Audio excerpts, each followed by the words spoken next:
नमस्कार, आदाब, सत श्री अकाल और खुशामदीद। Very very good evening to all of you people. This is Kumar Amit और आप लोग देख रहे हैं आपका अपना चैनल बीकॉम कॉर्नर। आज का वीडियो बहुत ज्यादा स्पेशल और इंपॉर्टेंट होने वाला है तमाम बीकॉम प्रोग्राम और ऑनर्स के सेमेस्टर 2 के स्टूडेंट्स के लिए।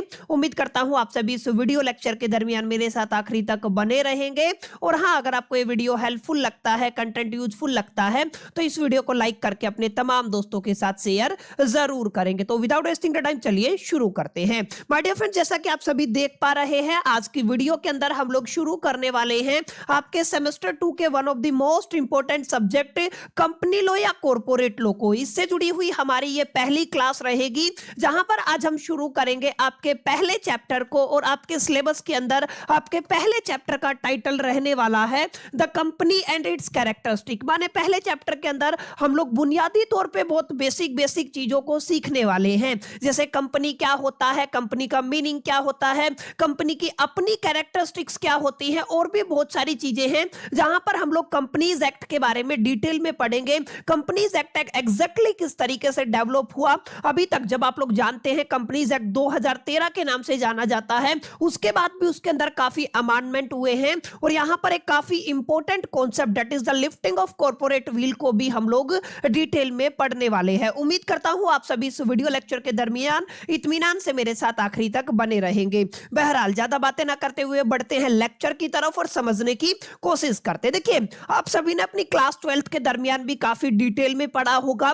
फर्स्ट सेमेस्टर में भी आप सभी ने काफी अच्छे से समझ लिया होगा what is the exact meaning of company. Company दो तरीके की आप सभी ने पढ़ी है। जनरली अमूमन आप लोग पब्लिक कंपनी को जानते हैं, आप लोग प्राइवेट कंपनी को जानते हैं। अब यहां पे हमें क्या समझना है, हमें समझना है कंपनी का अपना मीनिंग क्या होता है। देखिए, जब भी आप लोग कंपनी की बात करते हैं तो कंपनी अपने आप में एक ऐसी लीगल एंटिटी होती है जिसको लॉ क्रिएट करता है, और उसकी जो आइडेंटिटी है वो सेपरेट होती है इसके ओनर से। ओनर का मतलब जिनको आप लोग शेयर होल्डर के नाम से जानते हैं। तो ये एक बेसिक सी डेफिनेशन है जो आप लोगों ने लगातार अपने 12th के दरमियान, ग्रेजुएशन के दरमियान पढ़ी है, और आने वाले वक्त में आप लोग मल्टीपल टाइम्स इसको पढ़ने वाले हैं। तो आपको इस चीज का एक क्लैरिटी होना चाहिए कि सर, जब भी आप लोग कंपनी की बात करेंगे तो हम लोग कहेंगे कंपनी अपने आप में एक ऐसी लीगल एंटिटी है जिसको कौन क्रिएट करता है, जिसको लॉ क्रिएट करता है, और जिसकी अपनी एक सेपरेट लीगल आइडेंटिटी होती है।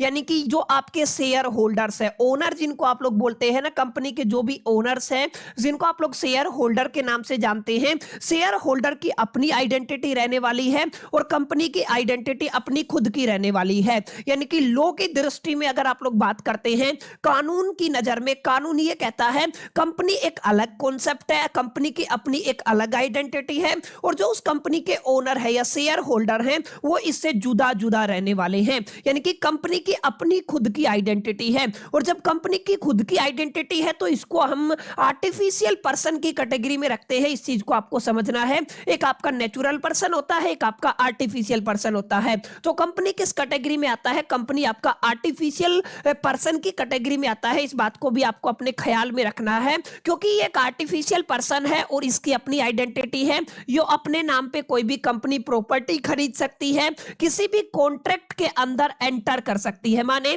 कंपनी के नाम पे कोई भी कॉन्ट्रैक्ट किया जा सकता है, और जो कॉन्ट्रैक्ट कंपनी के नाम पे होगा वहां पर उसके शेयर होल्डर, उसके ओनर का कोई इन्वॉल्वमेंट, कोई लेगा देगा नहीं रहने वाला है। ये बेसिक सी बात आप सभी ने पढ़ी होगी और सुनी होगी। इसके अलावा कंपनी अपने बिहाफ पे किसी के ऊपर शू कर सकती है, किसी के ऊपर एफआईआर रजिस्टर करा सकती है, या कोई भी एक पर्टिकुलर पर्सन कंपनी के नाम पे एफआईआर दर्ज करा सकता है अगर कोई भी ऐसा इलीगल केस सामने आता है। यानी आप लोग क्या कह सकते हैं, कंपनी ओन कर सकती है प्रॉपर्टी, किसी भी कॉन्ट्रैक्ट के अंदर कंपनी एंटर कर सकती है, कंपनी शू कर सकती है, या कंपनी को शू किया जा सकता है इन इट्स ओन नेम, इसके खुद के नाम के ऊपर। ये बहुत बुनियादी बातें हैं जो आप सभी ने पढ़ी होगी। अब इसके अलावा कंपनी के साथ एक इंपॉर्टेंट शब्द जुड़ा हुआ है, कंपनी को कहते हैं हम लोग, ये आपका प्रेप्टुअल सक्सेशन के अंदर आता है, जिसका मीनिंग क्या होता है? प्रेप्टुअल सक्सेशन को अभी डिटेल में समझाऊंगा।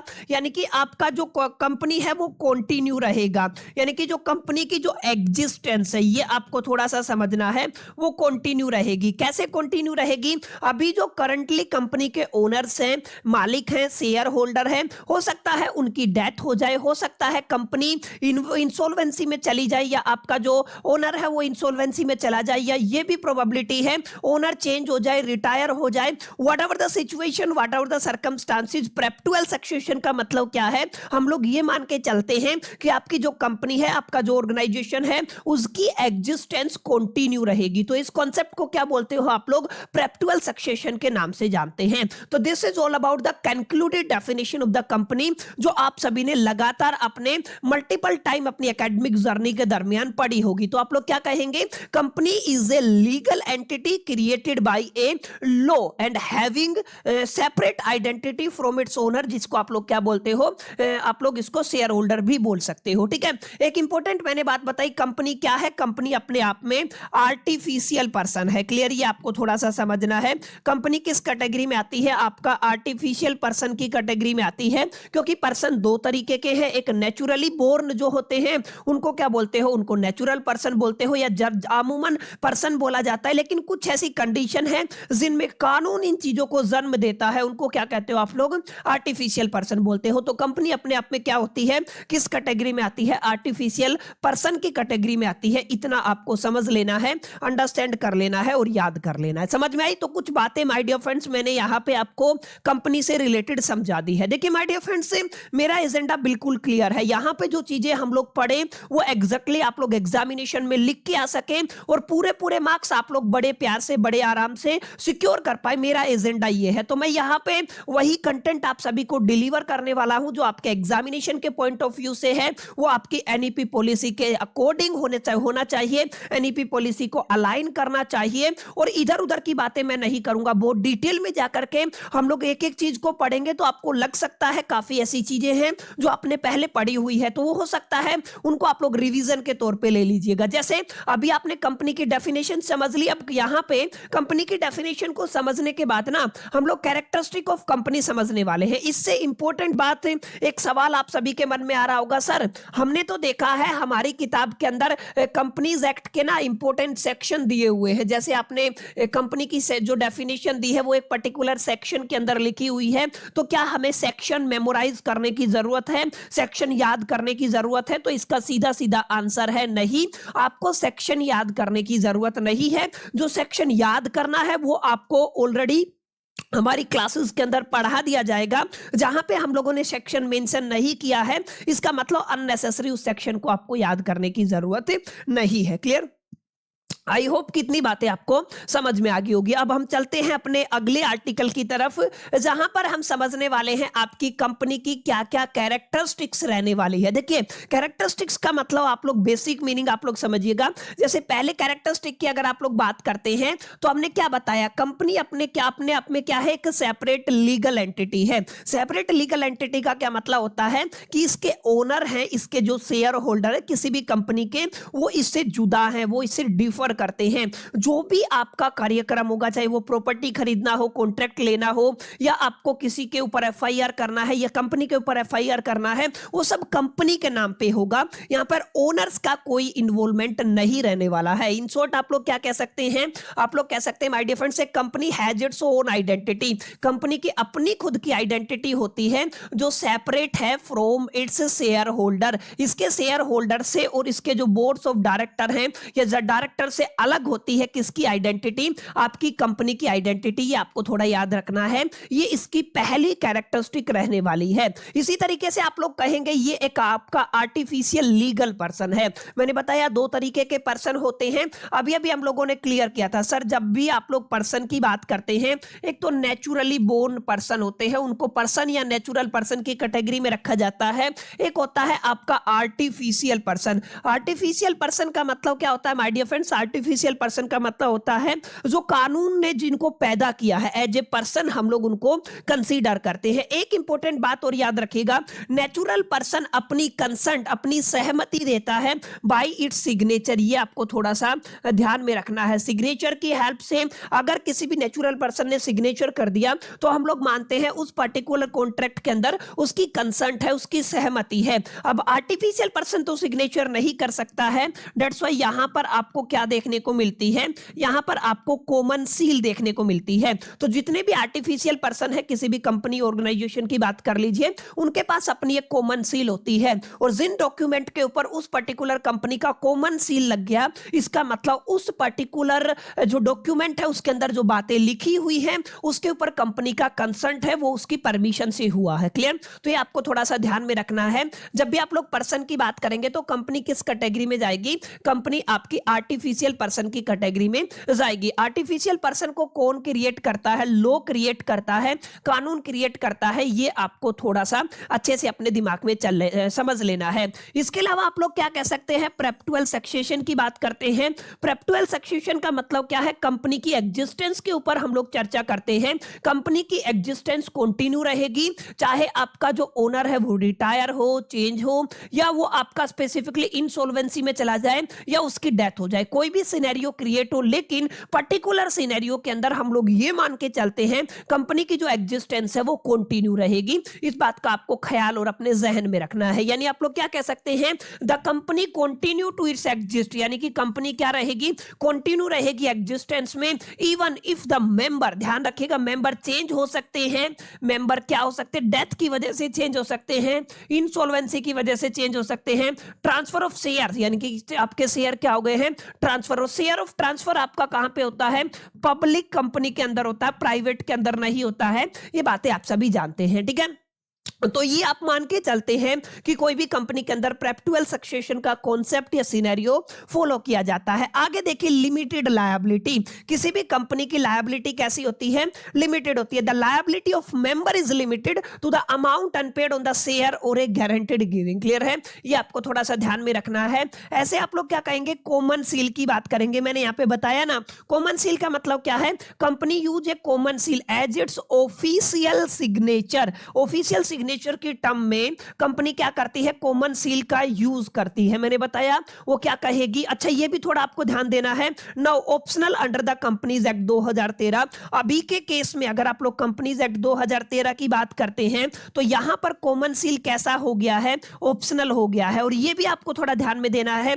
जहां तक मेरे को याद आ रहा है, आई थिंक जो आपका कंपनीज एक्ट 1956 वाला जो अमेंडमेंट है ना, जो भी आपका चेंजमेंट है, वहां पर ये चीज एग्जैक्टली क्लियर की गई थी। आने वाले लेक्चर में अभी मैं आपको बताऊंगा, एग्जैक्ट याद मेरे को नहीं है, लेकिन अभी हम इस पे चर्चा करेंगे। जैसे ये याद आएगा मैं आपको बता दूंगा, ठीक है? आई होप कि इतनी बातें आपको समझ में आई होंगी।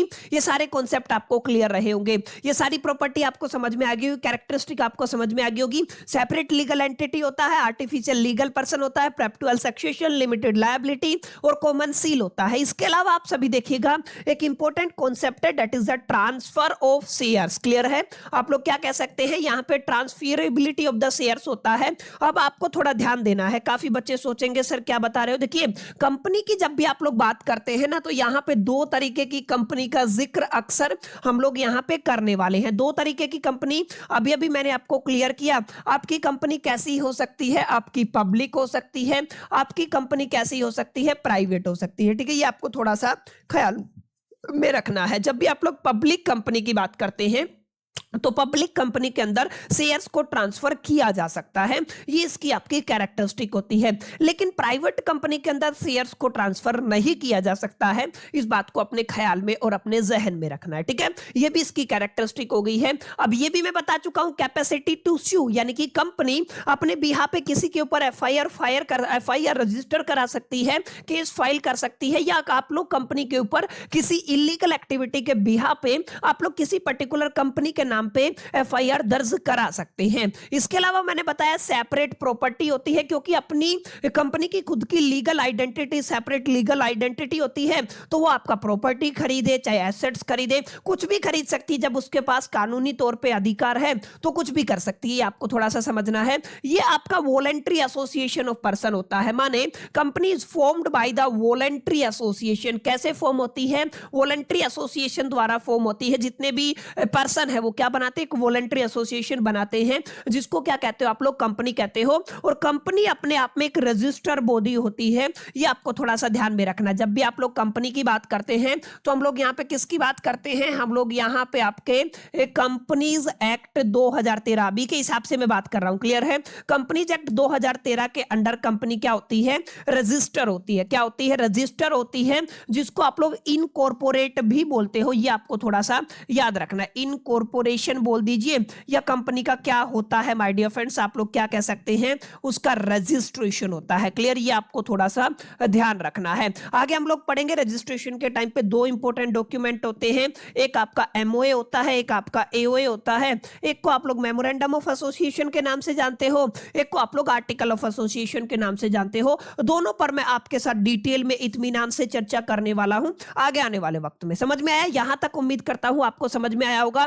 बहुत अच्छे से आपको कंपनी की डेफिनेशन रिवाइज हो गई होगी। आप सभी ने जो पढ़ा होगा वहां पर काफी पॉइंट्स मैच भी किए होंगे, और आपको यह भी समझ में आया होगा कंपनी की डेफिनेशन को कैसे कॉम्प्रिहेंसिव फॉर्म में प्रेजेंट करना है। अलोंग विद आपको यह भी समझ में आया होगा कैरेक्टरिस्टिक को कैसे एक्सप्लेन करना है, किस पॉइंट को किस तरीके से लिखना है, सारी चीजें प्रेजेंटेशन के अंदर है। इस प्रेजेंटेशन को मैं अपने टेलीग्राम के ऊपर शेयर करा दूंगा, लिंक डिस्क्रिप्शन में है, या आप वहां से टेलीग्राम को ज्वाइन करके ना इस पीडीएफ को डाउनलोड कर सकते हैं और इजीली आप लोग अपने नोट्स तैयार कर सकते हैं, क्लियर? अब हम बात करने वाले हैं, क्योंकि कंपनी का जो इनकॉर्पोरेशन है, कंपनी का जो रजिस्ट्रेशन है हिंदुस्तान के अंदर, इंडिया के अंदर कंपनीज एक्ट 2013 के अंडर आता है, ठीक है?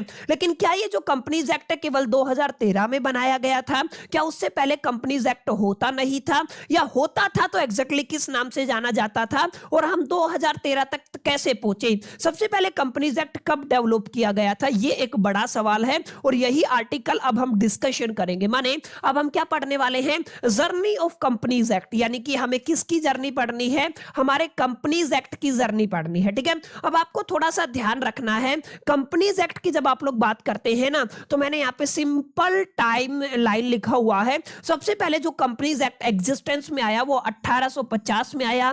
1850 के बाद इसके अंदर सेकंड बार जो आपका 1857, फिर आपका 1866, उसके बाद 1913, उसके बाद 1956 और उसके बाद 2013। हालांकि 2013 के नाम से हम लोग इसको जानते हैं, लेकिन जो आपका कंपनीज एक्ट है उसके अंदर अगर आप लोग अमेंडमेंट की बात करते हैं तो आपका अमेंडमेंट 2015 में भी हुआ था, आपका अमेंडमेंट 2017 में भी हुआ था, और आपका अमेंडमेंट 2020 के अंदर भी हुआ था। इन पर भी मैं डिटेल में चर्चा करूंगा, लेकिन आप लोग जानोगे इसको कंपनीज एक्ट 2013 के नाम से ही, इतना आपको ख्याल रखना है। यानी आप लोग सबसे पहले क्या कहेंगे? सर सबसे पहले कंपनीज एक्ट 1850 में आया, उसके बाद my dear friend second time आप लोग क्या कहेंगे? 7 साल का गैप था, 1857, फिर आप लोग कहेंगे 1866, उसके बाद आप लोग क्या कहेंगे? आप लोग कहेंगे 1913, उसके बाद कहेंगे आप लोग 1956, और उसके बाद आप लोग क्या कहेंगे? लास्ट एंड फाइनल आपका क्या आ जाएगा? 2013। बुनियादी तौर पे आपको मेजरली फोकस करना है कंपनीज एक्ट 1956 के ऊपर, याद रखेगा। सबसे पहले तो मैं इनको एक बॉक्स में बंद कर देता हूं। यस, अब आपको ध्यान क्या देना? 1956 वाले के ऊपर अक्सर सवाल आता है कि इन दोनों के बीच में क्या डिफरेंस होता है। एक तो आपका 1956 वाला हो गया, एक 2013 वाला, जिसको अभी हम लोग बहुत डिटेल में जाकर के पढ़ने वाले हैं, क्लियर? ये आपको थोड़ा सा ध्यान में रखना है। एक इंपॉर्टेंट बात और है, इन सब में सबसे ज्यादा टाइम जो अप्लाई हुआ ना, सबसे लंबा जो चला एक ऐसा एक्ट, यहां पे अगर आप लोग देखेंगे तो 1913 से और 56 तक, ये सबसे लॉन्ग टाइम था, ठीक है, जिसमें चलता रहा। पीछे की मैं बात कर रहा हूं, ठीक है ना? ये आपको ट्रेंड फॉलो करना है, इस चीज को आपको याद करना है और समझना है कंपनीज एक्ट किस तरीके से एग्जैक्टली डेवलप हुआ है, उसका बैकग्राउंड क्या रहा। 1950 के बाद 1957, उसके बाद 1966, सॉरी 1850, 1857, 1866, माय मिस्टेक, मैंने 1900 बोल दिया है, लेकिन ये 1800 है। 1850, 1857,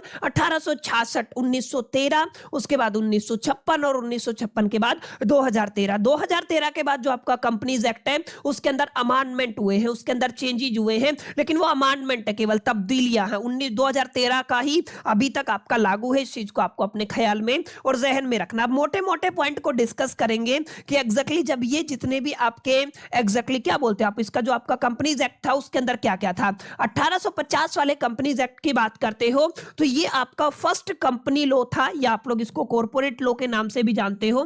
तो पहला जो आपका कंपनी लॉ था जो इंडिया के अंदर, वो कब आया था? 1850 के अंदर आया था। इस बात को अपने ख्याल में और अपने जहन में रखना है। अच्छा, ये इंग्लिश कंपनीज एक्ट के ऊपर बेस्ड था, ये भी आपको थोड़ा ध्यान रखना है।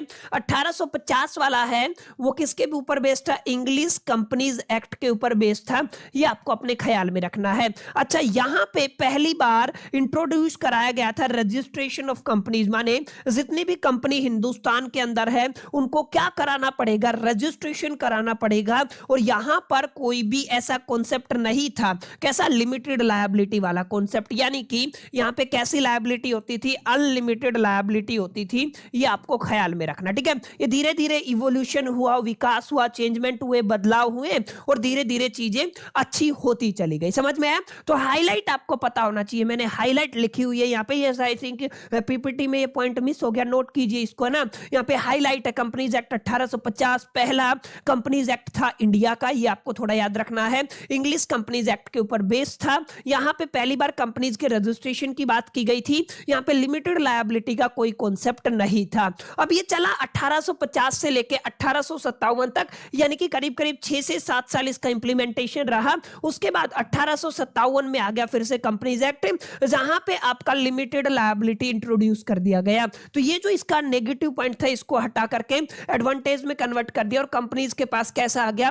लिमिटेड लायबिलिटी वाला कॉन्सेप्ट आ गया 1857 के अंदर। और याद कीजिएगा यहां पे इस एक्ट के अंदर कुछ इस तरीके के अमेंडमेंट, चेंजेस और बदलाव किए गए थे कि यहां पे एनकरेज किया जा सके किसको? इन्वेस्टमेंट को। क्लियर है? किसको एनकरेज किया जा सके? इन्वेस्टमेंट को। और जो पर्सनल रिस्क है शेयर होल्डर का उसको रिड्यूस किया जा सके, ताकि मैक्सिमम शेयर होल्डर्स यहां पे अपना पैसा लगाए और ये इंडस्ट्री जो कंपनीज हैं वो ग्रो करे और वैसे वैसे हिंदुस्तान ग्रो करे। समझ में आया?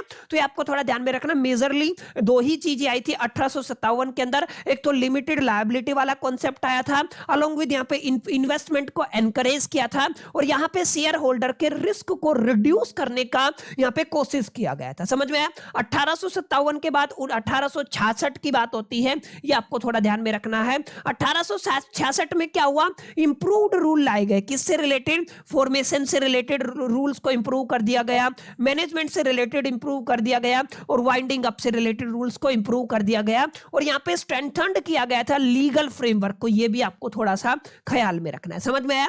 यानी आप लोग क्या कह सकते हैं सॉरी, आप लोग ये कह सकते हैं जब आपका 1866 में मैनेजमेंट को और अच्छे से इंप्रूव किया गया, वहां से रूल्स एंड रेगुलेशन, मैनेजमेंट के जो रूल्स एंड रेगुलेशन थे उनको इंप्रूव किया गया, फॉर्मेशन को इंप्रूव किया गया, वाइंडिंग अप को इंप्रूव किया गया, और यहाँ पे लीगल फ्रेमवर्क यानी कि कानूनी जो फ्रेमवर्क है, जो कॉन्सेप्चुअल एक्सप्लेनेशन है, उसको क्या किया गया था? और स्ट्रेंथन्ड किया गया था। ठीक है, तो यहाँ पर हमने बात की 1850 के कंपनीज एक्ट की हाईलाइट की, हमने 1857 के कंपनीज एक्ट की हाईलाइट की बात की, और 1866 के जो कंपनीज एक्ट है उसकी हाईलाइट की बात की। अब सबसे इंपॉर्टेंट बात हम लोग बात करने वाले हैं 1913 के अंदर कंपनीज एक्ट में क्या क्या चेंजेस आए थे, ये आपको थोड़ा ध्यान में रखना है।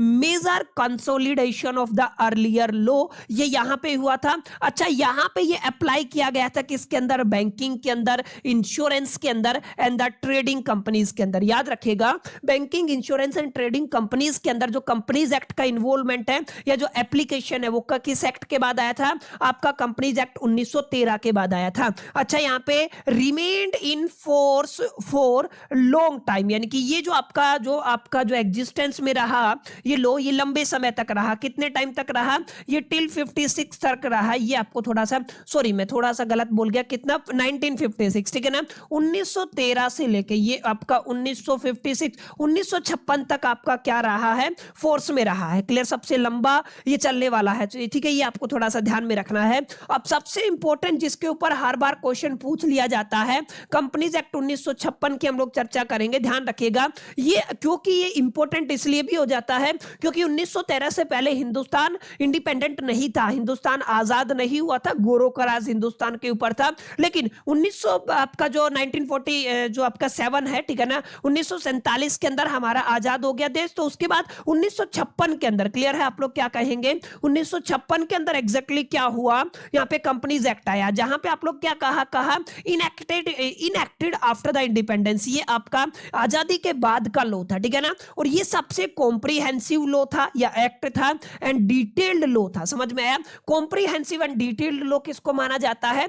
पूरी जर्नी के दरमियान हम लोग कह सकते हैं 56 वाले कंपनीज एक्ट को। यहाँ पे ये याद रखिएगा, ये आपका लॉ था on the recommendation of the Bhabha committee. जो भाभा कमिटी थी उसने इसको रिकमेंड किया था। इसका मेन फोकस किसके ऊपर था? शेयर होल्डर को प्रोटेक्ट करने में, मैनेजमेंट कंट्रोल में, और आपका कॉर्पोरेट गवर्नेंस को इनहांस करने में।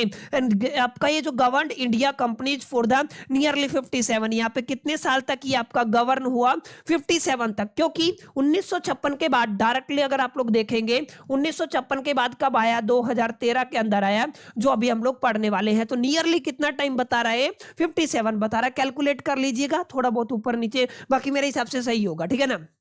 समझ में आई बातें? तो इंडिपेंडेंस के बाद कंपनीज एक्ट 1956 आया, जो आपका इंडिपेंडेंट के बाद का एक्ट है।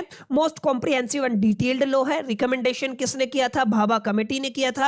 यहाँ पे मेजरली 3 बातों पर ध्यान दिया गया, शेयर होल्डर को प्रोटेक्ट करने पर, मैनेजमेंट कंट्रोल के ऊपर, और आपका कॉर्पोरेट गवर्नेंस के ऊपर। 57 ईयर तक ये लागू रहा था। लास्ट एंड फाइनल जो करंट लॉ है कंपनीज एक्ट 2013, इसके बारे में बात करते हैं। ये अपने आप में मॉडर्न लॉ है, ये ट्रांसपेरेंट है, और ये आपका टेक्नोलॉजी ड्रिवन लॉ है। समझ में आया?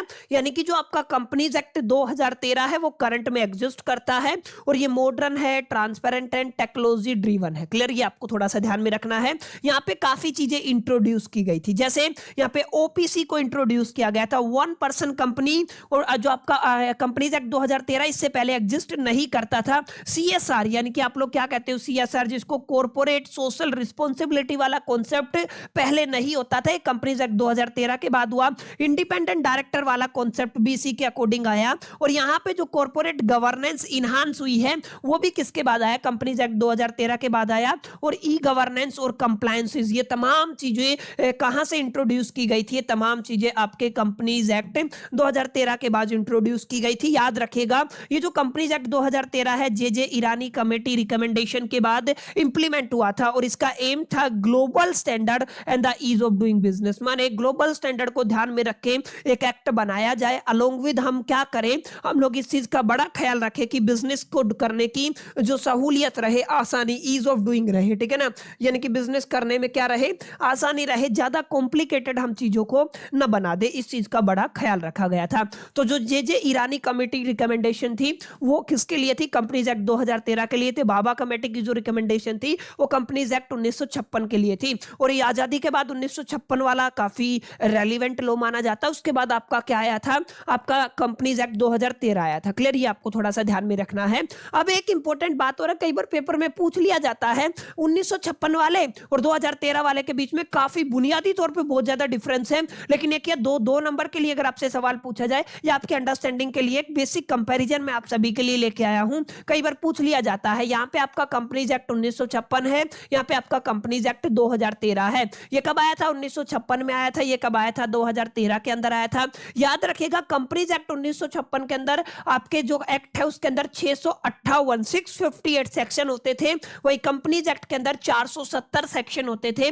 जहां पर सेक्शन में इंक्रीमेंट हुआ, शेड्यूल के अंदर डिक्रीमेंट हुआ। कंपनीज एक्ट के अंदर 15 शेड्यूल होते थे, वहीं पे कंपनीज एक्ट 2013 के अंदर 7 शेड्यूल रह गए, यानी कि आपके शेड्यूल रिड्यूस कर दिए गए। पहले चीजें कॉम्प्लिकेटेड होती थी, यहां पर कंपनीज एक्ट 2013 के अंदर चीजों को आसान कर दिया गया, इजी टू अंडरस्टैंड कर दिया गया। यानी आप लोग क्या कह सकते हैं, ये जो आपका 1956 वाला कंपनीज एक्ट था ये लेंथी एंड कॉम्प्लेक्स होता था, लेकिन यहाँ पे 2013 के अंदर 7 शेड्यूल के अंदर इसको सिंप्लीफाई करके मॉडर्न बना दिया। क्लियर? याद रखिएगा, जो आपका कंपनीज एक्ट 1956 था उसके अंदर ओपीसी का कॉन्सेप्ट अवेलेबल नहीं था। यहाँ पे पहली बार वो ओपीसी का कॉन्सेप्ट इंट्रोड्यूस किया गया था।